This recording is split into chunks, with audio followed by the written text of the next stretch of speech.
بدعقیدگی اور انداز کا شکار۔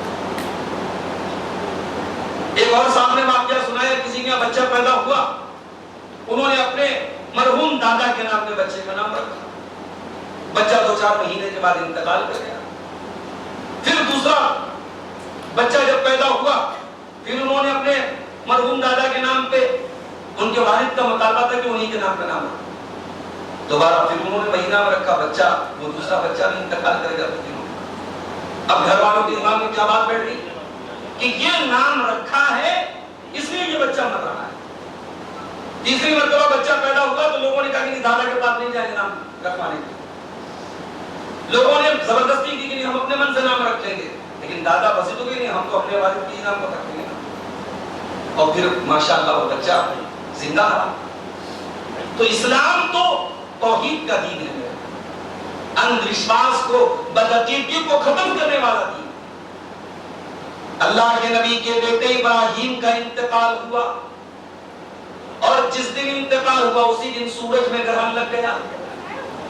لوگوں کے دماغ میں یہ بات بیٹھ گئی کہ اللہ کے رسول کا بیٹا دنیا سے گیا ہے، آپ کے بیٹے کا انتقال ہوا ہے، اس لیے سورج میں گرہن لگا ہے۔ اللہ کے رسول تو اللہ کے سچے رسول تھے، دنیا کے جھوٹے اور مکار لوگ اگر آپ کی جگہ ہوتے اس موقع کو، اس اپارچونٹی کو یوز کرتے کہ دیکھو ہمارے بیٹے کا انتقال ہوا تو کائنات کا نظام ہل گیا۔ اللہ کے پیارے نبی تو اللہ کے سچے رسول تھے، آپ نے گرہن کی نماز پڑھائی اور خطبہ کیا، اور خطبے میں آپ نے فرمایا ان الشمس والقمر آیتان من آیات اللہ لا ينکسفان لموت احد ولا لحیاتی۔ آپ نے فرمایا کہ سورج اور چاند اللہ کی نشانیاں ہیں، یہ کسی کے زندہ ہونے اور کسی کے مرنے سے ان میں گرہن نہیں کرتا۔ بڑی صاف اور بڑی دو ٹوک بات اللہ کے پیارے نبی نے کر دی کہ میرے بیٹے کے انتقال کا سورج کے گرہن سے کوئی تعلق نہیں۔ آج اسلام کا ماننے والا اندھ وشواس میں پڑا ہوا، وجہ کیا ہے؟ دین کو ہم نے سیکھا، دین سے ہمارا تعلق برائے نام ہے۔ کسی چیز سے دنیا میں ہمارا تعلق 4 طریقے کا ہوتا ہے۔ ایک ہوتا ہے کسی چیز سے ہمارا تعلق علمی تعلق، ایک ہوتا ہے کسی چیز سے ہمارا عملی تعلق، ایک ہوتا ہے کسی چیز سے ہمارا نظریاتی تعلق ہو، اور ایک ہوتا ہے کسی چیز سے ہمارا جذباتی تعلق۔ مجھے معاف کیجئے گا، آج دین سے اتنے دور ہیں کہ نہ ہمارا علمی تعلق ہے دین سے۔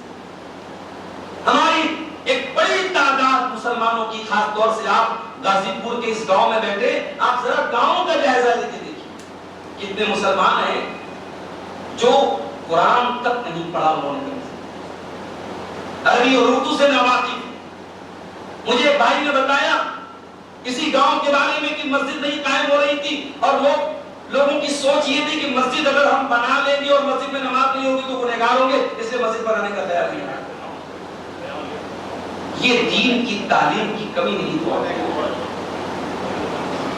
قرآن کہتا ہے یعلمون ظاہرا من الحیات الدنیا وہم عن الآخرۃ ہم غافلون۔ دنیا کی تو بڑی نالج ہے تمہیں، دنیا کے بارے میں بڑی معلومات رکھتے ہو، لیکن آخرت کے معاملے میں، دین کے معاملے میں بالکل جاہل بن جاتے ہو۔ دنیا کے معاملے میں اتنے جینیس ہو اور دین کے معاملے میں کوئی معلومات نہیں، دین سیکھنے کی کبھی کوشش ہی نہیں کرتے۔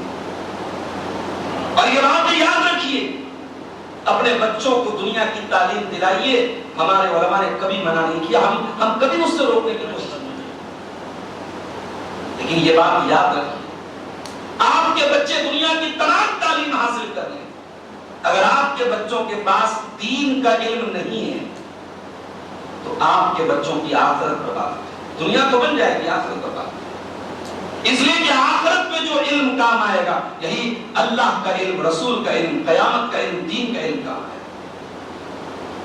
جب بندہ مرنے کے بعد قبر میں جاتا ہے، فرشتہ اس کے پاس آ کر کے 3 سوال کرتا ہے، من ربو کا، من نبیوں کا، ماں دینوں کا، تیرا رب کون ہے، تیرا نبی کون ہے، تیرا دین کیا ہے۔ یہ سوال سب سے کیا جائے گا، ہر انسان سے یہ سوال۔ اس کا صحیح تمہیں ان تینوں سوالوں کا جواب کیسے پتا چلا؟ How did you know it? تم نے کیسے جانا؟ تمہیں ان تینوں سوالوں کا جواب کیسے معلوم ہوا؟ تو بندہ کہے گا قرأت کتاب اللہ فآمنت بہ وصدقت، میں نے قرآن پڑھا تھا، میں نے اللہ کی کتاب کو پڑھا تھا، میں نے اللہ کی کتاب کو پڑھا تھا، اس کو سمجھا تھا، اس پر ایمان لایا تھا، اس کی تصدیق کی تھی، اس لیے میں نے ان تینوں سوالوں کا صحیح جواب دیا۔ میرے بھائیوں، آج ہمارے دین سے دور ہونے کی سب سے پہلی وجہ یہ ہے کہ ہمارے پاس دین کا علم نہیں، دین کی معلومات نہیں، اور ہم نے کیا سمجھ رکھا ہے کہ دین کی معلومات تو علماء کو ہوتی ہے، ٹھیک ہے، دین کی باریکیوں کا علم علماء کو ہوگا، لیکن موٹی موٹی جو دین کی بیسک باتیں ہیں وہ ہر مسلمان کو جاننا ضروری ہے، ہر عورت کو یہ جاننا ضروری ہے وہ کب پاک ہوتی ہے کب ناپاک ہوتی ہے، مرد کو یہ جاننا ضروری ہے کہ غسل کا طریقہ کیا ہے، ہر مسلمان کی ذمہ داری ہے وہ یہ جانے ایمان کیا ہے اور کفر کیا ہے، کون سی چیزیں ایمان کو برباد کر دیتی ہیں، کون سی چیزیں انسان کو توحید سے نکال دیتی ہیں۔ یہ دین کی بیسک باتیں سیکھنا ہر مسلمان کی ذمہ داری ہے۔ دین سے دور ہیں ہم، اس کی دوسری وجہ کیا ہے؟ ہماری ساری محنتوں کا، ہماری ساری اسٹرگل کا، ہمارے سارے سنگھرش کا دائرہ کیا ہے؟ دنیا ہے۔ سوتے ہیں دنیا کے لیے، جاگتے ہیں دنیا کے لیے، جیتے ہیں دنیا کے لیے، مرتے ہیں دنیا کے لیے۔ کون سی دنیا؟ وہ دنیا جس کے بارے میں قرآن کہتا ہے وَمَا الْحَيَاةُ الدُّنْيَا إِلَّا مَتَاعُ الْغُرُورِ، یہ دنیا دھوکے کا سامان ہے، یہ دنیا بے وفا ہے۔ اس دنیا نے آج تک کسی کے ساتھ وفا نہیں کی۔ جنہوں نے کروڑوں کی پراپرٹی بنا کے اپنی اولاد کے لیے کھڑی کی، مرو مٹی کے نیچے دفن ہو گئے، اور ان کی اولادوں نے ان کی حویلیوں میں راج کیا، اور وہ قبر میں گئے اور اپنے رب کو اپنے عمل کے اعتبار سے حساب دے رہے، اپنے عمل کے اعتبار سے قبر کی زندگی جھیل رہے۔ دنیا نے کسی کے ساتھ وفا نہیں، جنہیں اپنی خوبصورتی پر ناز تھا، ایک دن آیا ان کی خوبصورتی ختم ہو گئی، جنہیں جوانی پہ غرور تھا ایک دن آیا جوانی ختم ہو گئی، جنہیں طاقت پہ غرور تھا ایک دن آیا لاٹھی لے کے چلنا پڑا، جنہیں شہرت پر غرور تھا ایک دن آیا کوئی پہچاننے والا نہیں، جنہیں اپنے اسٹیٹس اور رتبے پر غرور تھا ایک دن آیا ان کو کتا پوچھنے والا نہیں ہے۔ میرے پیارے ساتھیو، وَمَا الْحَيَاةُ الدُّنْيَا إِلَّا مَتَاعُ الْغُرُورِ، یہ دنیا دھوکے کا سامان ہے۔ جمعہ کی نماز آپ پڑھتے ہیں، امام صاحب جمعہ کی نماز میں سورہ اعلیٰ کی تلاوت کرتے ہیں، پہلے رکعت سورہ اعلیٰ میں قرآن کی آیت بھی آپ سنتے ہیں، بل تؤثرون الحیاۃ الدنیا والآخرۃ خیر وابقا، اے میرے بندو تم دنیا کی زندگی کو ترجیح دیتے ہو، تم دنیا کی زندگی کو پرائیورٹی دیتے ہو، پریفر کرتے ہو، پراتھمکتا دیتے ہو، والآخرۃ خیر وابقا، جبکہ آخرت کی زندگی زیادہ بہتر اور زیادہ باقی رہنے والی ہے۔ اسلام کہاں کہتا ہے آپ سے کہ آپ دنیا مت کمائیے، دنیا مت بنائیے، دنیا چھوڑ دیجئے؟ نہیں، ارے اسلام تو وہ مذہب ہے کہ جو آپ کو شادی کرنے کی تعلیم دیتا ہے، بیوی کا حق ادا کرنے کا حکم دیتا ہے، بچوں کا حق ادا کرنے کا حکم دیتا ہے۔ عبداللہ بن عمرو بن عاص کی شادی ہوئی، بیوی کے پاس نہیں جاتے تھے، رات رات پر نماز پڑھتے تھے۔ پیارے رسول کو پتا چلا، پیارے نبی کو پتا چلا کہ عبداللہ بن عمرو بن عاص اپنی بیوی کا حق ادا نہیں کر رہے، رات رات پر نماز پڑھ رہے، دن میں روزہ رکھ رہے، کنٹینیو۔ بلایا حضرت عبداللہ، کہا کہ عبداللہ مجھے معلوم ہوا ہے آپ رات رات پر نماز پڑھتے ہیں، دن میں روزہ رکھتے ہیں، کیا صحیح بات ہے؟ کہا ہے اللہ کے نبی صحیح بات ہے۔ آپ نے فرمایا ان لزوجک علیک وان لعینک علیک وان لزوجک علیک وان لربک علیک۔ اے عبداللہ تیری بیوی کا بھی تیرے اوپر حق ہے، تیرے شریر کا بھی تیرے اوپر حق ہے، تیری آنکھوں کا بھی تیرے اوپر حق ہے، تیرے مہمان کا بھی تیرے اوپر حق ہے، تیرے رب کا بھی تیرے اوپر حق ہے۔ تو نماز بھی پڑھ، تو آرام بھی کر، تو روزہ بھی رکھ، اور کنٹینیو روزہ مت رکھ، نفل روزہ لگاتار مت رکھ، اپنے شریر کا اپنے جسم کا بھی خیال۔ اسلام کی تو تعلیم یہ ہے۔ قرآن نے سب سے جامع دعا کو کیا سکھائی تھی جو یہاں سے لے کر ہم حج کرنے جاتے ہیں، عمرہ کرنے جاتے ہیں، وہاں طواف کے دوران بھی ہم دعا پڑھتے ہیں، ربنا آتنا فی الدنیا حسنہ وفی الآخرۃ حسنہ وقنا عذاب النار، پروردگار ہمیں دنیا کی بھلائی عطا فرما اور آخرت کی بھی بھلائی عطا فرما اور جہنم کی آگ سے بچا۔ اسلام آپ کو کہاں منع کرتا ہے دنیا کی بھلائی حاصل کرنے سے؟ مگر دنیا کو سب کچھ نہ سمجھنا میرے، دنیا میں اتنے غرق نہ ہو جانا، اپنے جاب، اپنے بزنس، اپنے کاروبار میں اتنے ڈوب نہ جانا کہ یہ بھول جانا کہ تمہارا رب بھی ہے کوئی، تمہارا معبود بھی ہے کوئی، اس معبود کو بھول مت جانا میرے پیارے ساتھ، دنیا میں اتنے غرق نہ ہو جانا۔ اور یہی ڈر تھا اللہ کے رسول کو اپنی امت کے بارے میں۔ آپ نے اپنی امت کے بارے میں فرمایا مل فقر اخشى علیکم ولکن اخشى ان تبسط علیکم الدنیا کما بسطت علی من کان قبلکم۔ اے میری امت کے لوگوں، مجھے اس بات کا ڈر نہیں کہ تم میرے بعد غریب ہو جاؤ گے، فقیر ہو جاؤ گے، مجھے ڈر اس بات کا ہے تم دنیا دار بن جاؤ گے، دنیا کے لیے تم لڑنے لگو گے، دنیا کے لیے تم مقابلہ آرائی کرنے لگو گے۔ یہ کورٹ کچہریوں کے معاملات کیوں ہیں؟ یہ پڑوسی کے ساتھ جھگڑا کیوں ہے؟ یہ بھائی کے ساتھ جھگڑے کیوں ہیں؟ زمینوں کے لیے، جائیدادوں کے لیے، جس کے بارے میں معلوم ہے سب ٹھاٹ پڑا رہ جائے گا جب لاد چلے گا بن جائے گا۔ جس دن موت کا فرشتہ آئے گا یہ زمین یہی رہے گی، یہ جائیداد یہی رہے گی، یہ بینک بیلنس یہی رہے گا، یہ نام یہی رہے گا، یہ شہرت یہی رہے گی، اور ہمیں خالی ہاتھ دنیا سے جانا ہے، اور پھر بھی اس دنیا کو حاصل کرنے کے لیے ہم حرام حلال سب بھول جاتے ہیں۔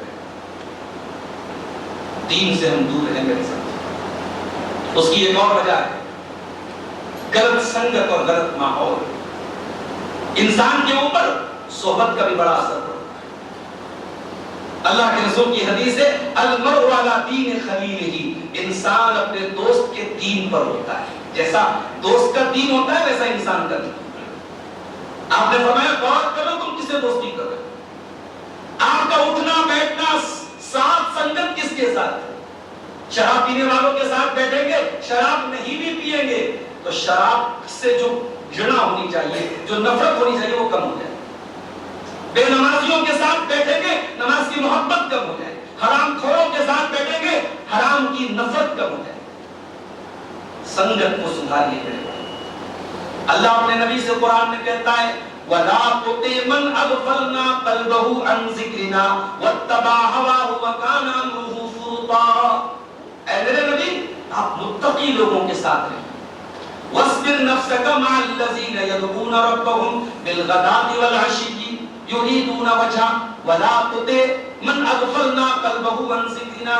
اللہ اپنے نبی سے کہہ رہا ہے کہ اے نبی آپ اللہ والوں کے ساتھ اٹھا بیٹھا کیجئے، ان کے ساتھ رہا کیجئے جو اللہ والے ہیں، اللہ کو پکارا۔ تو سنگت بہت بڑی چیز ہے میرے پیارے ساتھ۔ اور آگے بڑھی دین سے دوری کی ایک بہت بڑی وجہ آج کے اس دور میں ہمارے ہاتھوں کا جو یہ موبائل فون ہے، سوشل میڈیا۔ مسلمان کے گھر میں صبح سے لے کے شام تک کون سی منحوسیت ہے وہ اس موبائل کے ذریعے پھیل رہی ہے، کون سا ناچ گانا اور کون سی گندی تصویر ہے جو اس موبائل کے ذریعے نہیں ہے۔ اور اب تو حالات یہ ہے، بنارس کے ایک ساتھی نے مجھے دکھایا کہ اس قدر گندگی پھیلتی جا رہی ہے کہ معصوم بچے، 8-9 سال کا بچہ بستر پہ لیٹا ہے اپنی بہن کے ساتھ، اور اس نے کہیں سے کچھ ویڈیو وغیرہ دیکھا ہوگا، وہ بدفعلی کرنے کی کوشش کرتا ہے۔ ایک چھوٹا بچہ، ناسمجھ بچہ، وہ اپنی بہن کے ساتھ غلط کام کرنے کی کوشش کرتا ہے۔ سماج کو کہاں لے کے جا رہے ہیں؟ معاشرے کو کہاں لے کے جا رہے ہیں؟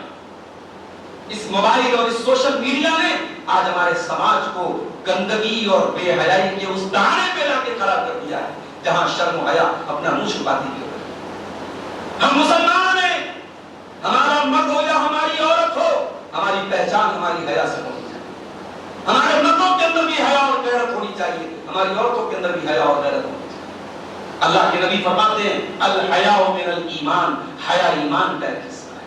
اللہ کے نبی فرماتے ہیں الحیاء والایمان قرنا جمیعا، حیا اور ایمان ایک دوسرے کا لازم و ملزوم، ایک دوسرے کا حصہ ہے۔ حیا نکلے گی تو ایمان جائے گا، ایمان جائے گا تو حیا نکلے گی۔ سوشل میڈیا کے اس دور میں نظروں کی حفاظت زبان کی حفاظت، کانوں کی حفاظت ایک چیلنج بن چکی ہے میرے پیارے سے۔ ہر انسان کے ہاتھ میں سوشل میڈیا ہے، ہر انسان کے ہاتھ میں موبائل ہے۔ آپ کی آنکھیں کیا دیکھ رہی ہیں، آپ کی انگلیاں کیا ٹچ کر رہی ہیں، شاید دنیا کا کوئی کیمرہ ریکارڈ نہ کر رہا ہو، میرے رب کا کیمرہ 24/7 آن ہے، میرے رب کا کیمرہ سب کچھ ریکارڈ کر رہا ہے۔ اور میرے رب کے کیمرے کی جب ریکارڈنگ کھلے گی تو پھر ہمارے پاس بھاگنے کا کوئی چارہ نہیں ہوگا۔ وَوُضِعَ الْكِتَابُ فَتَرَى الْمُجْرِمِينَ مُشْفِقِينَ مِمَّا فِيهِ وَيَقُولُونَ يَا وَيْلَتَنَا مَا لِهَذَا الْكِتَابِ لَا يُغَادِرُ صَغِيرَةً وَلَا كَبِيرَةً إِلَّا أَحْصَاهَا وَوَجَدُوا مَا عَمِلُوا حَاضِرًا وَلَا يَظْلِمُ رَبُّكَ أَحَدًا۔ قیامت کے دن میرے بندوں تمہاری کتاب کھولی جائے اور جو پاپی، جو مجرم، جو گنہگار بدکار لوگ ہیں وہ ڈرے اور سہمے ہوئے ہوں گے اور کہیں گے اے اللہ یہ کیسی کتاب ہے جس نے ہر چھوٹے بڑے عمل کو ریکارڈ کیا۔ اللہ کے ریکارڈنگ سسٹم میں کوئی فیلیور نہیں ہے میرے۔ دنیا میں انسان کا بنایا ہوا ریکارڈنگ سسٹم فیل ہو سکتا ہے، ناکام ہو سکتا ہے، اللہ کا ریکارڈنگ سسٹم کبھی فیل نہیں ہو سکتا۔ اَلَمْ يَعْلَمْ بِأَنَّ اللَّهَ يَرَى، اے میرے بندے کیا تو نہیں جانتا اللہ تیری ہر حرکت کو جانتا ہے۔ يَعْلَمُ خَائِنَةَ الْأَعْيُنِ وَمَا تُخْفِي الصُّدُورُ، اللہ تو تیری آنکھوں کی چوری کو بھی جانتا ہے، اللہ تو تیرے دل میں چھپے ہوئے راز کو بھی جانتا ہے۔ میرے بھائیوں آج سوشل میڈیا کا استعمال کرتے ہوئے قرآن کی آیتوں کو سامنے آتا، دنیا کے کیمرے اگر ہمیں غلط کاموں سے روک سکتے ہیں تو اللہ کا کیمرہ کیوں نہیں روک سکتا ہے میرے پیارے؟ یہ سوشل میڈیا آج ہمارے نوجوانوں کو برباد کر رہا ہے، یہ موبائل کا استعمال ہمارے نوجوانوں کو برباد کر رہا ہے۔ اور میں ایک بات اکثر کہتا ہوں اپنی تقریروں میں، آج ہمارا فون اسمارٹ فون کہلاتا ہے اور واقعی میں یہ ہم سے زیادہ اسمارٹ ہے، ہم سے زیادہ اسمارٹ ہمارا فون۔ ہم انٹرنیٹ چلاتے ہیں، ہمیں شکایت ہے کہ صاحب ہم مولانا لوگوں کی تقریر سنتے اس پر ایڈ آتا ہے۔ وہ ایڈ کیوں آتا ہے وہ ایک الگ مسئلہ ہے، لیکن یہ جو ایڈ آتا ہے نا یہ ایڈ ایسے ہی نہیں آتا ہے، یہ آپ کی دلچسپیوں اور آپ کے انٹرسٹ اور آپ کی جو جن چیزوں کو آپ سرچ کرتے ہیں ان کے حساب سے ایڈ آتا ہے۔ اگر آپ کو یہ شکایت ہے کہ آپ کے موبائل پر بےہودہ ایڈ آ رہے ہیں اس کا مطلب کہ آپ بےہودہ چیزیں دیکھ رہے ہیں۔ فیس بک اگر آپ کو بےہودہ ویڈیوز اور ریلز دکھا رہا ہے اس کا مطلب کہ آپ بار بار وہ چیزیں دیکھ رہے ہیں۔ آپ کا فون بہت اسمارٹ ہے، اسے معلوم ہے کہ آپ کی دلچسپی کس چیز میں، آپ کس چیز کو بار بار ٹچ کر رہے ہیں، کس چیز کو آپ بار بار دیکھ رہے ہیں۔ کہیں ایسا نہ ہو یہ موبائل ہماری نیکیوں کو کھا جائے میرے بھائی۔ کہیں میں نے پڑھا تھا کہ موبائل کیلکولیٹر کو کھا گیا، گھڑی کو کھا گیا، کیلنڈر کو کھا گیا، الارم گھڑی کو کھا گیا، بہت ساری چیزوں کو موبائل کھا گیا۔ موبائل اب آ گیا، اب کیلنڈر کی ضرورت کم پڑتی ہے، گھڑی کی ضرورت کم پڑتی ہے، کیلکولیٹر کی ضرورت کم پڑتی ہے، ان سب چیزوں کو کھا گیا۔ میں ایک قدم اور آگے بڑھ کے بات کروں، موبائل ہماری نمازوں کو بھی کھا گیا، موبائل ہمارے روزوں کو بھی کھا گیا، موبائل ہمارے تقویٰ کو بھی کھا گیا، موبائل ہماری تنہائیوں کو بھی کھا گیا۔ اللہ کے پیارے نبی فرماتے ہیں، ابن ماجہ کی صحیح روایت ہے، میں اپنی امت کے ایسے لوگوں کو بھی جانتا ہوں جو قیامت کے دن اس حال میں آئیں گے، بِحَسَنَاتٍ أَمْثَالِ جِبَالِ تِحَامَ قَبِيضًا، ان کے پاس تہامہ کی پہاڑیوں کے برابر نیکیاں ہوں۔ تہامہ کی پہاڑیاں، علماء نے لکھا ہے پہاڑیوں کا نام اللہ کے رسول نے اس لیے لیا کہ پہاڑیاں جو ہوتی ہیں ان کا وزن نہیں کیا جا سکتا، وہ ان کو کاؤنٹ نہیں کیا جا سکتا، اتنی نیکی لے کر کے بندہ آئے گا انکاؤنٹیبل، اس کا ویٹ نہیں کر سکتے، اس کا وزن نہیں کر سکتے، اتنی نیکی لے کر کے آئے گا۔ اللہ کے پیارے نبی فرماتے ہیں وَيَجْعَلُ اللَّهُ عَزَّ وَجَلَّ هَبَاءً مَنْثُورًا، اللہ تعالیٰ پہاڑوں کے برابر نیکیاں لے کر کے آنے والے انسان کی نیکیوں کو برباد کر دے گا، ختم کر دے گا، نشٹ کر دے گا۔ صحابہ نے پوچھا سِبْهُمْ لَنَا وَجَلِّهِمْ لَنَا، اے اللہ کے نبی ذرا کھول کر کے بتا دیجئے وہ کون بد نصیب لوگ ہوں گے؟ آپ نے فرمایا اَمَا إِنَّهُمْ إِخْوَانُكُمْ وَمِنْ جِلْدَتِكُمْ، وہ تمہارے ہی بھائی لوگ ہوں گے، تمہاری نسل کے لوگ ہوں گے، وہ تمہاری طرح نماز پڑھیں گے، تمہاری طرح عبادت کریں گے، وَلَكِنَّهُمْ إِذَا خَلَوْا بِمَحَارِمِ اللَّهِ انْتَهَكُوهَا، لیکن بس ایک چیز کی کمی ہے، جب تنہائی ملے گی، اکیلا پن ملے گا، ایکانت ملے گا، جب خلوت میں ہوں گے، تنہائی میں ہوں گے، تو اس حالت میں وہ حرام کام کریں گے، وہ ناجائز کام کریں گے۔ اور یہ کام آج موبائل بخوبی کروا رہا ہے ہم سے، ہماری تنہائیوں کو گناہوں سے آلودہ کر رہا ہے۔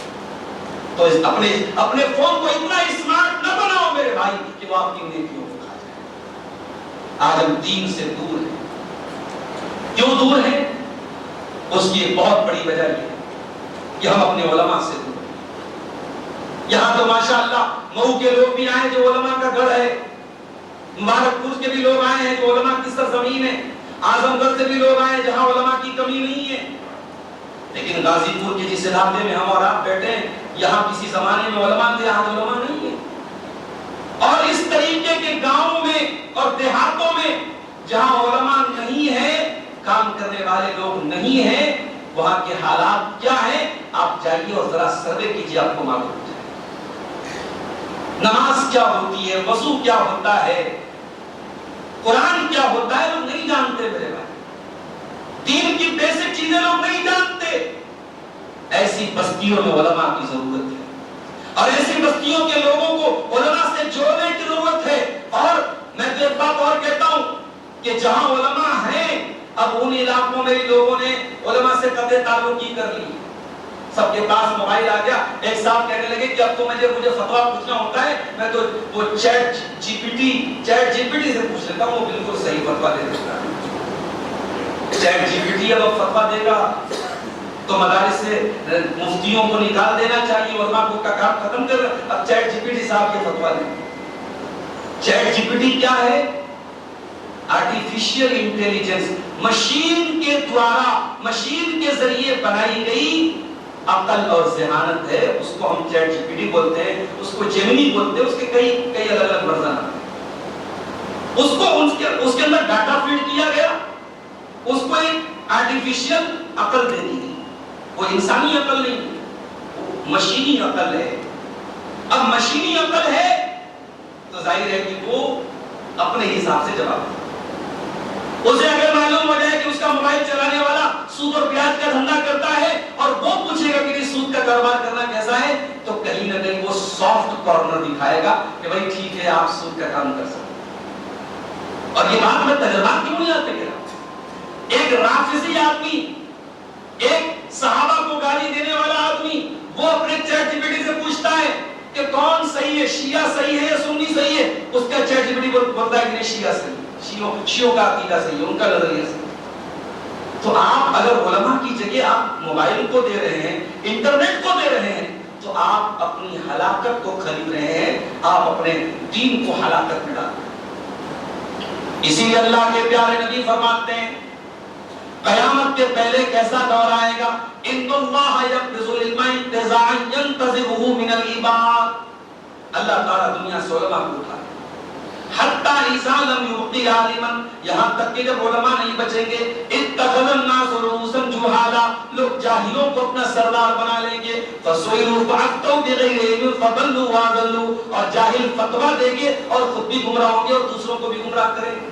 فیس بک پر مفتیوں کی بھرمار ہے، اور اب حالات یہ ہیں کہ عید میلاد النبی کی نماز تک پڑھی جائے، پڑھانے والا بھی تو کوئی سو کالڈ آدمی نہیں ہوگا، کوئی مفتی ہی ہوگا۔ تو فیس بک اور سوشل میڈیا پر اس طریقے کے برساتی مفتی بہت مل جائیں گا۔ آپ کو پہچاننا پڑے گا کہ قرآن و حدیث کے جانکار علماء کون وہ علماء ہیں جو قرآن و حدیث کو سیکھ کر کے اس کی صحیح تعلیم دے رہے ہیں، ان علماء سے جڑنا پڑے گا میرے پیارے ساتھیوں، ورنہ ہم دن بدن دین سے دور ہوتے جائیں گے۔ آج ہم دین سے دور کیوں ہیں؟ ہماری خواتین جو ہماری آبادی کا نصف حصہ ہے، بلکہ علماء نے لکھا ہے کہ ہماری آبادی کا نصف حصہ عورت ہے، اور باقی نصف حصے کو، باقی آدھے حصے کو جنم دینے والی بھی عورت ہے۔ اس لیے عورت کو کبھی کمزور نہ سمجھیے، عورت کا رول بہت بڑا ہے سماج میں۔ یہ عورت کہاں جا رہی ہے؟ اس عورت کو ایسی پٹی پڑھائی گئی کہ اس نے پردے کو غلامی سمجھ لیا، اس نے شوہر کی خدمت کو غلامی سمجھ لیا۔ یہ ہوٹل کے کاؤنٹر پر بیٹھ کر ہزاروں کسٹمر کا دل لبھائے، وہ غلامی نہیں ہے۔ اپنے شوہر کی خدمت کرے تو غلامی ہے، اپنے بچوں کا کام کرے تو غلامی ہے۔ میرے بھائیوں، یہ اس کو کیا کہا جائے؟ جنوں کا نام خرد رکھ دیا، خرد کا جنوں، کیا اس کو کہا جائے کہ آج عورت کو غلام بنا کر یہ کہا جا رہا ہے کہ ہم آزاد کریں؟ اسلام نے عورت کو غلام نہیں بنایا، اسلام نے عورت کو اس کا صحیح مقام دیا۔ اسلام کہتا ہے کہ اے عورت، تو انتہائی قیمتی دولت ہے دنیا میں، وَخَيْرُ مَتَاعِ الدُّنْيَا الْمَرْأَةُ الصَّالِحَةُ، تو دنیا کی سب سے قیمتی دولت ہے۔ تیرا جسم اتنا حقیر نہیں ہے کہ دنیا کی ہر شہوت بھری نگاہ تجھے دیکھے، تجھے پردے میں رہنے کا ہو، تجھے ہر غیر محرم سے اپنے جسم کو چھپانا ہے۔ وَلَا يُبْدِينَ زِينَتَهُنَّ، اے عورت تجھے اپنی زینت کو ظاہر نہیں کرنا ہے، تو جیسے تیسے دوپٹہ کہیں بھی رکھ کے چلی جائے گھر کے باہر نہیں۔ قرآن میں اللہ بتاتا ہے تجھے دوپٹہ اوڑھنے کا سلیقہ بھی اللہ قرآن میں سکھاتا ہے، وَلْيَضْرِبْنَ بِخُمُرِهِنَّ عَلَىٰ جُيُوبِهِنَّ، اے مسلمان عورت تیرا دوپٹہ تیرے گریبان پر ہونا چاہیے۔ تجھے اس بات کی اجازت نہیں ہے کہ تو سوشل میڈیا کے ذریعے اپنی خوبصورتی کی نمائش کرے۔ تیرا دین تو تجھے یہ تعلیم دیتا ہے وَلَا يَضْرِبْنَ بِأَرْجُلِهِنَّ لِيُعْلَمَ مَا يُخْفِينَ مِنْ زِينَتِهِنَّ، کہ تو جب زمین پہ چلے تو تیرے پائل کی آواز بھی اتنی تیز نہ ہو کہ تیرے پائل کی آواز غیر مردوں کے کان تک جائے۔ تیرا دین تو تجھے ایسے پردے کی تعلیم ہے۔ اگر دنیا کی نظر میں یہ غلامی ہے تو میری پیاری ماں اور بہنوں یہ غلامی قبول کرو۔ اللہ کی غلامی غلامی نہیں ہے، رسول کی غلامی غلامی نہیں ہے، دین کی پابندی غلامی نہیں ہے۔ غلامی تو یہ ہے کہ ایک عورت ہزاروں لوگوں کی نوکرانی بن جائے۔ اسلام تو آپ کو مہارانی بنانے کا حکم دیتا ہے، اسلام آپ کو رانی بناتا ہے اور آپ نوکرانی بننے پر تلی ہوئی۔ اسلام کہتا ہے کہ آپ رانی بنے، آپ کے لیے دنیا کام کرے، آپ بیوی ہیں تو شوہر آپ کے لیے کام کرے، آپ ماں ہیں تو اولاد آپ کے لیے کام کرے، آپ بیٹی ہو تو آپ کا باپ آپ کے لیے کام کرے، اور آپ تلی ہوئی کہ نہیں ہمیں جاب کرنا ہے، ہمیں بزنس کرنا ہے، ہمیں دنیا کے لیے کام کرنا ہے۔ اللہ نے آپ کو رانی بنایا، آپ نوکرانی بنے پر تلی۔ اور اگر ہم قرآن و حدیث کا مطالعہ کریں، عورت کے لیے جنت میں جانا آسان ہے، اللہ تعالیٰ نے اس کے رسول نے عورت کے لیے جنت میں جانے کو آسان کر دیا۔ بہت ساری ذمہ داریاں مردوں پر ہیں، عورتوں کو ان ذمہ داریوں سے بری رکھا گیا۔ عورت سے کہا گیا 4 کام کر لے تو جنت میں چلی جائے۔ اذا صلت المرأة خمسها وصامت شهرها واطاعت زوجها واحسنت فرجها دخلت من ابواب الجنة شاءت۔ عورت اگر 4 کام کر لے وہ جنت کے جس دروازے سے چاہے وہ جنت میں جا سکتی ہے۔ نماز کی پابندی کر لے، رمضان کا روزہ رکھ لے، اپنے شوہر کی اطاعت کرے۔ شادی کے بعد ایک عورت کی ذمہ داریوں میں سے ایک ذمہ داری ہے کہ وہ اپنے شوہر کی اطاعت۔ اسلام ایسی فیملی کی تعلیم نہیں دیتا ہے جہاں بیوی کا دماغ اتنا چڑھا ہو کہ وہ شوہر کی خدمت کو اپنی توہین سمجھتی ہو، نہیں۔ اسلام شوہر کی اطاعت کو بھی عورت کے دین کا ایک حصہ قرار دیتا ہے۔ اگر میری آواز میری ماں اور بہنوں تک پہنچ رہی ہے، میں ان کو یہ پیغام بھی دینا چاہوں گا کہ آپ کے لیے جیسے نماز کی پابندی ضروری ہے، جیسے روزے کی پابندی ضروری ہے، جیسے آپ کو اپنے مال کی زکات دینا ضروری ہے، ویسے ہی آپ کو اپنے شوہر کی اطاعت کرنا بھی ضروری ہے۔ یعنی شوہر کی اطاعت سے مراد یہ نہیں کہ آپ ہر بات میں شوہر کی اطاعت کریں، جائز کاموں میں آپ کو شوہر کی اطاعت کرنی ہے۔ آپ کو زندگی کی گاڑی میں اپنے شوہر کو اپنا نگراں اور ذمہ دار اور اپنا سرپرست ماننا پڑے گا۔ زندگی میں کسی نہ کسی کو ہیڈ ماننا پڑتا ہے۔ دنیا کی ہر یونٹ میں کوئی ایک ہیڈ ہوتا ہے۔ میاں بیوی کی زندگی میں ایک فیملی لائف میں شوہر کو ہیڈ بنایا گیا ہے، اور یہی نیچر کا تقاضا ہے، یہی فطرت کا تقاضا ہے۔ بھائی دلہ پور اسٹیشن پر ایک عورت جا رہی ہے اپنے شوہر کے ساتھ، شوہر خالی ہاتھ جا رہا ہے اور عورت کے ہاتھ میں 4 بڑے بڑے بیگ ہیں۔ عورت لاد کے جا رہی ہے، دنیا کیا بولے گی؟ یہ نارمل ہے یا عجیب ہے؟ دنیا کہتی ہے تو عجیب ہے۔ یہاں مساوات کا کوئی نعرہ نہیں لگائے گا، دنیا یہی کہے گی بڑا ظالم شوہر ہے، 4 بڑے بڑے بیگ بیوی لاد کے چل رہی ہے، شوہر خالی ہاتھ چل رہا ہے۔ اسلام نے مرد اور عورت کی مساوات کا نعرہ نہیں لگایا، اسلام نے عدل کا نعرہ لگایا ہے۔ اسلام کی تعلیم یہ ہے کہ جہاں جو ذمہ داری شوہر کی ہے وہ شوہر ادا کرے، جہاں بیوی کی جو ذمہ داری ہے وہ بیوی ادا کرے۔ مجھے ایک اسٹیٹمنٹ یاد آیا ہے، ایک بیان یاد آیا۔ بنگلور میں ہماری جماعت کے 2 عالم ہیں، مولانا عبدالعظیم مدنی اور مولانا عبدالقدیم عمری، دونوں اچھے عالم ہیں، خطیب ہیں، داعی ہیں۔ دونوں فلائٹ میں سفر کر رہے تھے اور اتفاق سے فلائٹ کی جو پائلٹ تھی وہ کوئی خاتون تھی۔ تو مولانا عبدالقدیر صاحب نے مولانا عبدالعظیم سے پوچھا کہ شیخ یہ جو منظر ہم دیکھتے ہیں کہ بھائی فلائٹ میں عورت پائلٹ بنی ہے، فلائٹ چلا رہی ہے، تو کیا یہ منظر دیکھ کر کے ہمیں یہ احساس نہیں ہوتا، کیا کہیں یہ فیلنگ نہیں آتی کہ ہم اپنی عورتوں کو ان سب چیزوں سے محروم کریں؟ آج عورت کہاں پہنچ گئی، وہ فلائٹ چلا رہی ہے، فلائٹ کی پائلٹ بن گئی، پلین کی پائلٹ بن گئی، اور ہماری عورتیں جو ہے ان سب چیزوں سے دور ہیں، تو کہیں ایسا تو نہیں کہ ہم اپنی عورتوں پر ظلم کر رہے ہیں؟ تو مولانا عبدالعظیم مدنی نے بڑا پیارا جواب دیا، اور وہ جواب در حقیقت اسلام کی تعلیم کی روشنی میں دیا گیا۔ مولانا نے کہا کہ یہ عورت اگر پلین نہیں چلائے تو زندگی نہیں رکے گی، کوئی مرد پائلٹ بنے گا، پلین چلتا رہے گا۔ عورت اگر پائلٹ نہ بنے تو دنیا نہیں رکے گی، اس کا الٹرنیٹ مرد بن سکتا ہے۔ مگر اس عورت کا جو کام ہے، ایک بیوی کی جو ذمہ داری ادا کرنا ہے، ایک ماں کی جو ذمہ داری ادا کرنا ہے، یہ مرد کبھی ادا نہیں کر سکتا۔ ایک مرد کبھی بچے کو جنم نہیں دے سکتا، ایک مرد کبھی بچے کو دودھ نہیں پلا سکتا، ایک مرد کبھی وہ کام نہیں کر سکتا جو ماں کرتی ہے۔ اس لیے اسلام یہ تعلیم دیتا ہے کہ عورت وہ کام کرے جس کا کوئی الٹرنیٹ نہیں ہے۔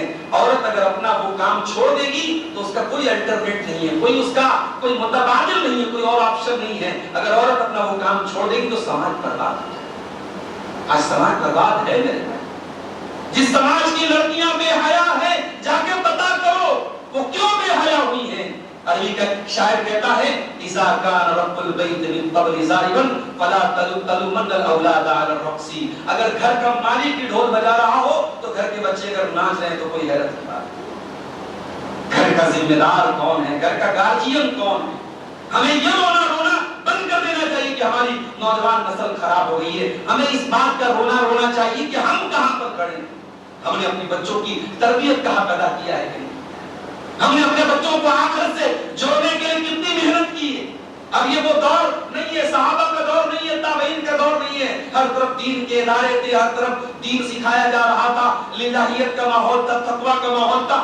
آپ کی نوجوان نسل کو برباد کرنے کے لیے چاروں طرف طوفان اور سیلاب ہے، اور آپ ہاتھوں پر ہاتھ دھرے کھڑے رہیں گے تو آپ کے بچے سدھر نہیں جائیں گے۔ آپ کو بچپن سے اپنے بچوں کو سنوارنا پڑے گا۔ اللہ کے نبی نے فرمایا جب تمہارے بچے 7 سال کے ہو جائیں ان کو نماز کا حکم دو، جب تمہارے بچے 10 سال کے ہو جائیں نماز نہ پڑھے ان کی پٹائی کرو۔ نبی نے فرمایا کہ کوئی خبردار کوئی مرد کسی عورت کے ساتھ تنہائی اختیار نہ کرے۔ آپ کی بیٹیاں جوانی کی دہلیز پہ قدم رکھ رہی ہیں، کبھی آپ نے بتایا بیٹا محرم کون ہوتا ہے، غیر محرم کون ہوتا ہے، تجھے غیر محرم سے پردہ کرنا ہے، سماج میں جو رشتے تیرے لیے غیر محرم ہیں ان سے تجھے پردہ کرنا ہے۔ یہ تعلیم دینی ہے میرے پیارے بھائیوں اپنی بیٹیوں۔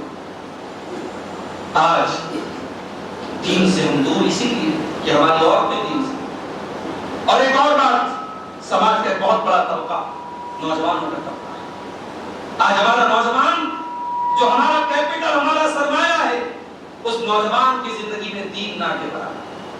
اس کے کانوں میں بالیاں ہیں، ہاتھوں میں کڑے ہیں، دیکھ کے لگتا ہی کہ نہیں کہ یہ مسلمان ہے۔ اسے اپنے دین کی بنیادی باتیں بھی نہیں معلوم ہے۔ اسے دین کے نام پہ کوئی ڈھکوسلے دے دیے گئے، فلاں تاریخ آ جائے تو تو بائک پہ جھنڈا لگا لینا، فلاں تہوار آ جائے تو تو جلوس نکال لینا، فلاں چیز آ جائے تو یہ ڈھکوسلے اس کے ہاتھ میں تھما۔ دین کیا ہے، اللہ کون ہے، رسول کون ہے، صحابہ کون ہے، دین کی بنیادی باتوں سے ہمارا نوجوان دور ہے۔ نوجوانوں، مسلمان نوجوانوں کی بستیوں پر جا کے دیکھو، شراب کے نشے میں آپ کا نوجوان آگے ہے، زنا کے اڈوں پر آپ کا نوجوان آگے ہے، حرام کاروبار میں آپ کا نوجوان آگے ہے، جوا اور سٹے بازی کی لعنت میں آپ کا نوجوان آگے ہے، گالی گلوچ میں آپ کا نوجوان آگے ہے۔ ابھی سنبھل کی 2 لڑکیاں گرفتار ہوئی، پولیس نے اریسٹ کیا، مسلمان لڑکیاں تھیں، وہ انسٹاگرام اور فیس بک پر ایسا چینل بنا کر کے چلا رہی تھی جس میں وہ گالی گلوچ اور بیہودہ باتیں بنا کر کے ویڈیو چلاتی تھی اور خوب پیسہ کماتی تھی۔ یعنی اب مسلمان اس لیول پر پہنچ گئے، مسلمان لڑکیاں اس لیول پر پہنچ گئی کہ صاحب وہ گالی گلوچ اور بیہودہ ویڈیو بنا کے پیسہ کما رہی ہیں۔ یہ ہمارے لیے سوچنے کی بات ہے۔ ہر گاؤں سے، ہر علاقے سے اب خبریں آنے لگی ہیں۔ پہلے بڑے بڑے شہروں سے خبریں آتی تھی، اب چھوٹے چھوٹے گاؤں اور قصبوں سے، حتیٰ کہ جھارکھنڈ کے علاقے میں گیا، مدرسے کی پڑھی ہوئی لڑکی، 8 سال 9 سال مدرسے میں پڑھی لڑکی وہ مرتد ہو جاتی ہے۔ ہمارا ایجوکیشن سسٹم تو پورا ناکارہ ثابت ہو رہا ہے۔ ہمارا تربیتی نظام تو پورا فیل ثابت ہو رہا ہے اگر ہم اپنی بچیوں کو 8-9 سال مدرسے میں پڑھانے کے بعد اگر اس لائق نہ بنا سکیں کہ وہ اپنے ایمان پر قائم رہے, اپنے دین پر قائم رہے, تو ہمیں اپنے سسٹم پر غور کرنا ہے. اسلام نے جو تعلیم کا نظام دیا ہے, جو تربیت کا نظام دیا ہے, وہ بڑا پاکیزہ نظام, بڑا مضبوط نظام. اسلام نے جو نظام تعلیم دیا ہے, جو تربیت کا نظام دیا ہے, اس کا نتیجہ یہ نکلتا ہے کہ جنگ احد کے میدان میں ایک عورت آتی ہے اپنے بیٹے کی لاش کو دیکھنے کے لیے اور چہرے کو ڈھانپ کر کے آتی ہے, اور کوئی تانا مارتا ہے کہ بوڑھی اماں تو اپنا چہرہ کھول دے, بیٹے کی لاش دیکھنے آئی ہے, بیٹا شہید ہو گیا اور تو چہرہ ڈھانپ کے آئی ہے, تجھے پردے کی پڑی ہے, تجھے چہرہ کو چھپانے کی پڑی ہے. تو عورت کہتی ہے روزی تو ابنی ولم ترزا حیائی, میں نے بیٹا کھویا ہے, میں نے حیا نہیں, میں نے شرم و حیا پڑی. تو وہ سسٹم میرے پیارے بھائی, ہمیں وہ تربیت اپنے بچوں کو دینا ہے. اخیر میں قرآن کریم کی جو آیت میں نے سورہ بقرہ کی پڑھی تھی آپ کے سامنے دوسرے پارے, اسی آیت کو میں ریپیٹ کرنا چاہتا ہوں. یا ایھا الذین آمنوا ادخلوا فی السلم کافہ, اے ایمان والو اسلام میں پورے کے پورے داخل ہو جاؤ, برائے نام مسلمان نہ بنو. مسلمان کی پہچان اس سے نہ ہو کہ وہ گوشت کھاتا ہے, مسلمان کی پہچان اس سے نہ ہو کہ سانپ کو ٹوپی لگاتا ہے. مسلمان کی پہچان اس کے کردار سے. آپ دھامپور جیسے گاؤں میں ہو تب بھی, اور آپ مئو جیسے قصبے میں ہو تب بھی, آپ اپنوں کے بیچ میں ہو تب بھی, اور دوسرے مذہب والوں کے بیچ میں ہو تب بھی, آپ جہاں پر بھی ہوں اپنے دین اور ایمان کے ساتھ, اپنے نبی کی سیرت کے ساتھ آپ دنیا کو یہ پیغام دیں کہ مسلمان ایسا. ادخلوا فی السلم کافہ, اسلام میں پورے کے پورے داخل ہو جاؤ. ولا تتبعوا خطوات الشیطان, اور شیطان کے نقش قدم پر نہ چلو. انہ لکم عدو مبین, شیطان تمہارا کھلا ہوا دشمن ہے. اور آگے اللہ نے اس کے بعد والی آیت میں فرمایا فَإِن زَلَلْتُم مِّن بَعْدِ مَا جَاءَتْكُمُ الْبَيِّنَاتُ فَاعْلَمُوا أَنَّ اللَّهَ عَزِيزٌ حَكِيمٌ. اے ایمان والو, اگر ہماری روشن آیتوں کے آنے کے بعد اور دلائل کے آنے کے بعد اور قرآن کے اترنے کے بعد بھی اگر تمہارے قدم بہک رہے ہیں اور تم لڑکھڑا رہے ہو, تو جان لو کہ اللہ بہت طاقت ہے. مسلمانوں, آپ کے پاس قرآن ہے اور آپ کے پاس آپ کے رسول کی سنت ہے. یہ دو روشنی کے مینارے آپ کے پاس ہیں.